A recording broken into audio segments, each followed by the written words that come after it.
शरद आपका इस तमाम जानकारी के लिए। तो शरद जानकारी दे रहे थे कि शाम 5 बजे क्योंकि मुख्यमंत्री बाहर हैं, जब लौटेंगे उसके बाद ये बैठक शुरू होगी। इसमें अचानक से परिवर्तन किया गया है। और चलिए एक बार फिर से चलते हैं न्यूज रूम सुमित के पास। Sumit over to you. बहुत धन्यवाद पुनीत आपका। बात मध्य प्रदेश बीजेपी की जो राजधानी भोपाल में फीडबैक डे मना रही है, जिसको लेकर गृह मंत्री डॉक्टर नरोत्तम मिश्रा का कहना है कि बीजेपी एक पार्टी है, परिवार नहीं है। और फीडबैक के लिए बीजेपी में फीडबैक होते रहते हैं समय पर अच्छा काम करने के लिए, और ये एक सतत प्रक्रिया है बीजेपी पार्टी में फीडबैक लेना।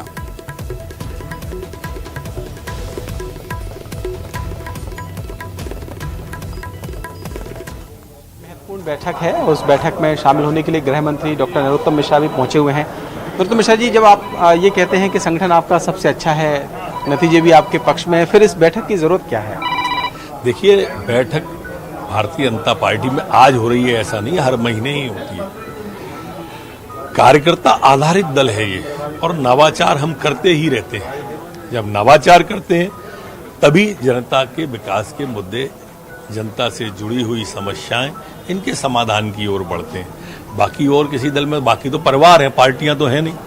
पार्टी भारतीय जनता पार्टी है जो कार्यकर्ता आधारित है। ये कहा जा रहा है कि सर फीडबैक लिया जाएगा, सरकार के काम का लिया जाएगा, लेना भी चाहिए। जनता का फीडबैक आएगा तभी हम नेतृत्व को बताएंगे, और नेतृत्व का जो निर्देश होगा उसे नीचे कार्यकर्ता तक ले जाएंगे। क्या इसे 2023 की तैयारी के लिहाज से भी हम तो हमेशा ही तैयारी करते हैं, चुनाव को ध्यान में रख के कुछ नहीं करते। हम कैडर बेस पार्टी है, कार्यकर्ता आधारित पार्टी है, और हमेशा हम राजनीतिक दल के लोग हैं, राजनीति पे काम करते हैं। तो ये है गृह मंत्री नरोत्तम मिश्रा जो बैठक में शामिल होने के लिए पहुंचे हुए हैं। उन्होंने कहा है कि ये बीजेपी है और बीजेपी में सतत तौर पर ये बैठकों के जो दौर हैं वो चलते रहते हैं। कैमरामैन अजय के साथ सरस श्रीवास्तव, न्यूज़ 18 भोपाल। तो आपने सुना कि गृह मंत्री डॉक्टर नरोत्तम मिश्रा ने फीडबैक डे को लेकर क्या कुछ कहा। वहीं कैबिनेट मंत्री अरविंद भदौरिया ने भी फीडबैक डे को लेकर न्यूज़ 18 से खास बातचीत की है। उनका कहना है कि संगठन को और मजबूत करने के लिए फीडबैक डे हो रहा है, ये बैठक हो रही है। क्या कुछ और कहा, आइए आपको सुनाते हैं। आज एक महत्वपूर्ण बैठक है और उस बैठक में शामिल होने के लिए मंत्री अरविंद भदौरिया पहुंचे हुए हैं। अरविंद जी, आज की बैठक किस लिहाज से महत्वपूर्ण मानी जाए, क्योंकि आप लोग ये कहते हैं कि संगठन तो आपका सबसे मजबूत है, चुनाव नतीजे भी आप कहते हैं आपके पक्ष में आए, फिर इन बैठकों की जरूरत क्यों पड़ रही है कि फीडबैक लेना पड़ रहा है? कहते करत करत अभ्यास के जड़मत हो सुजान और रसरी आवत जाति सिल पर हो निशान। तो इस संगठन की सतत प्रक्रिया है, संवाद, चर्चाएं, बैठकों में मार्गदर्शन, डूज एंड डोंट्स क्या हो सकते हैं, क्योंकि जनता जनार्दन की कृपा से, संगठन के लगातार प्रयास से और सरकार में जो लोग हैं, तो हमारे मध्य प्रदेश में बम्पर सीट जीत के आए हैं, 3 सीट जीत के आए हैं। इसलिए ये निरंतर सतत प्रक्रिया में सहजता के साथ संवाद होता रहता है, क्योंकि संगठन का प्रोडक्शन ही सरकार है। जो हम लोग जाते कहाँ संगठन में रहे, लंबे समय हम प्रदेश के मंत्री रहे, 7 बार महामंत्री रहे, उपाध्यक्ष रहे, आज सरकार में आ गए। तो इसलिए हम लोगों को दिशा निर्देश जो संगठन के होते हैं, माननीय शिव प्रकाश जी राष्ट्रीय सह संगठन महामंत्री जी, माननीय हमारे प्रदेश प्रभारी जी मुरली जी और हमारे प्रदेश अध्यक्ष जी, सभी लोग संवाद करेंगे। इसे सहजता में सब संवाद की प्रक्रिया चलती रहती है। ठीक है, ये है अरविंद भदौरिया जो बैठक में शामिल होने के लिए पहुंचे हुए हैं, और उनका कहना यह है कि ये बैठकें सतत प्रक्रिया के तहत हो रही हैं। क्या वाकई में सिर्फ इतना ही है या इसके कुछ और मायने हैं? ये जब बैठकें खत्म होंगी तब शायद और ज़्यादा बेहतर तरीके से सामने आएगा। कैमरामैन अजय के साथ सरस श्रीवास्तव, न्यूज़ 18 भोपाल। तो गृह मंत्री नरोत्तम मिश्रा और कैबिनेट मंत्री अरविंद भदौरिया ने फीडबैक डे को लेकर क्या कुछ कहा वो तो आपने सुन लिया, लेकिन एक और बीजेपी नेता हैं जिन्होंने फीडबैक डे को लेकर बयान दिया है, वो इसको अलग ही नजरिए से देखते हैं। बात अजय विश्नोई की। अजय विश्नोई कहते हैं कि संक्रमण काल की तरह फीडबैक भी संक्रमित है, और क्या कुछ कहा है अजय विश्नोई ने वो भी सुन लीजिए। से आगे बढ़ चुके हैं, आधे से ज़्यादा समय गुजर चुका है।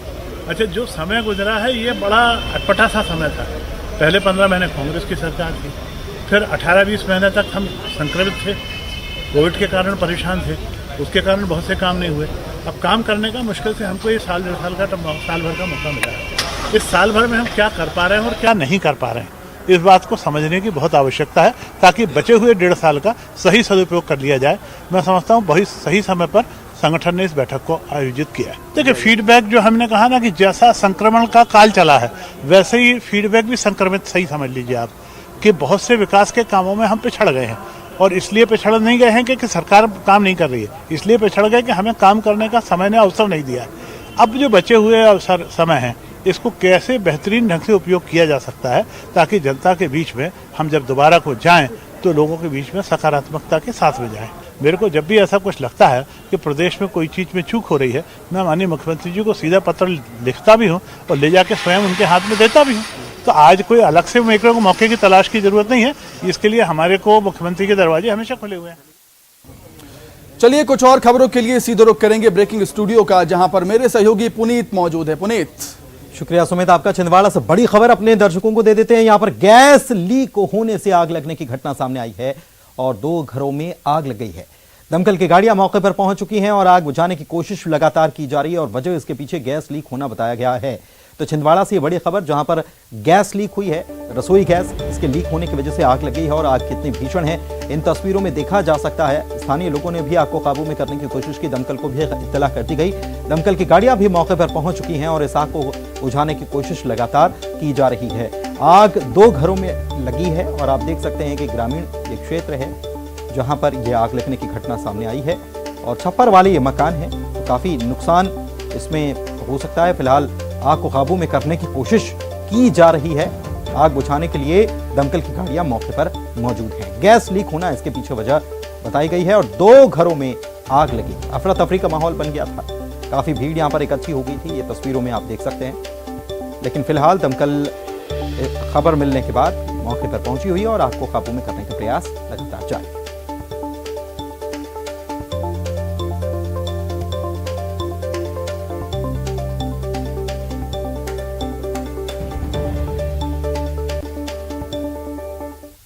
और आइए फिर से चलते हैं न्यूज रूम सुमित के पास। धन्यवाद पुनीत आपका। एक बार फिर बात करेंगे मध्य प्रदेश की सियासत की, जो फिर से राममय होती हुई नजर आ रही है। एक तरफ हम देख रहे हैं बीजेपी के विधायक रामेश्वर शर्मा के यहाँ पर रामधुन का आयोजन हो रहा है, वहीं कांग्रेस भी मिंटो हॉल में स्थित गांधी प्रतिमा पर रामधुन का आयोजन कांग्रेस ने किया। कार्यक्रम खत्म होने के बाद दिग्विजय सिंह लौटे और बीजेपी के विधायक रामेश्वर शर्मा पर तंज कसा। दिग्विजय सिंह ने कहा कि एक तरफ बीजेपी विधायक उन्हें आमंत्रित कर रहे थे, दूसरी तरफ बैरिकेड लगाकर उन्हें रोका गया। उन्होंने कहा कि प्रसाद लेने के लिए रामेश्वर शर्मा के बंगले पर जाना था, लेकिन पुलिस ने उन्हें रोक लिया। दिग्विजय सिंह आज पुरानी विधानसभा मिंटो हॉल से रामेश्वर शर्मा के यहाँ जा रहे हैं और सर पहले रामेश्वर शर्मा ने आपको धमकी दी, आप हलवा पुलाव खिलाने की तैयारी कर रहे हैं। आप लोग नहीं मानेंगे, रुक जाइए, कर रहे हैं भाई, आगे चलिए। यहाँ पर आप देख सकते हैं दिग्विजय सिंह कार्यकर्ताओं से अपील कर रहे हैं। सर दो क्वेश्चन सब कर लो। सर आप जा रहे हैं रामेश्वर शर्मा जी के यहाँ, लेकिन पुलिस ने तो तगड़े इंतजाम किए आपको रोकने के लिए, खुद बुला रहे हैं।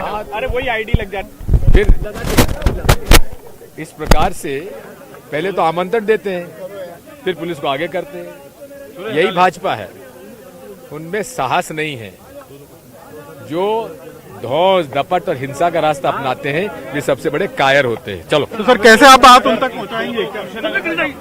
आप पहुंचाइए ना। तो दिग्विजय सिंह हैं, पहले उनका कहना है कि रामेश्वर शर्मा ने उनको न्योता दिया था, घर पे बुलाया था, लेकिन अब पुलिस व्यवस्था को कड़ा कर दिया गया, उनको जाने नहीं दिया जा रहा है और इसको लेकर उनसे सवाल किया जाना चाहिए।